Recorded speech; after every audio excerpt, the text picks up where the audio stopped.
Ganitong luto naman sa ampalaya para naman maiba. Sigurado akong mapapakain sila. Nakachamba na naman po ako kaya simut sarap talaga. Ito aking nilutong ampalaya con carne na pinasarapan ng ating marinated pork strips. Na nagbigay po ng kakaibang lasa sa ating ampalaya. Ayan, bali po yan ay hiniwa ko po ng maninipis para po talagang maging malambot siya pag naluto. Bali, umpisahan ko na po ang pagigisa. Sa isang pan po ay nagspray lang po ako ng konting mantika bago ko po inilagay yung butter para po hindi agad masunog. Unahin ko po muna itong lutuin. Ito pong ating marinated pork strip.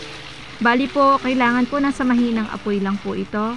Hintayin lamang po natin itong mag golden brown. Bali, isasangkutsa ko lang po ito hanggang sa makuha ko po yung tama pong texture ng meat. Bali, ang gusto ko po kasi ay yung medyo po nag-iiba na po yung kulay niya para po na siyang golden brown. At pag ganyan na po, lumabas na po yung kanyang sariling mantika, ay okay na po yan. Bali, umpisahan ko naman po yung pagigisa ng ating mga aromatics. Unahin ko po muna yung bawang. Hintayin ko lamang po itong pumula ng bahagya at isusunod ko na rin po agad-agad yung ating pong sibuyas. Bali, dito po ay hindi na po tayo kailangan pang gumamit ng kamatis. Ayan, dahil mahal nga rin po ang kamatis ngayon, kaya naman naisipan ko po ibang paraan naman po ng pagluluto sa ampalaya. Nung translucent na nga po yung sibuyas, ay pinagsama-sama ko na po sila. Bali, igigisa ko lang po ito ng ilang minuto. At pagkatapos po ay mag-a-add na po ako dito ng konting tubig para po mas lalo pang lumambot yung ating pork meat.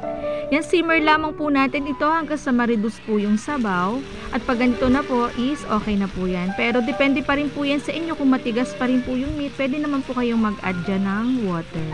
At nung okay na nga po, ay isusunod ko na pong ilagay yung aking pong hiniwa-hiwang maninipis na ampalaya.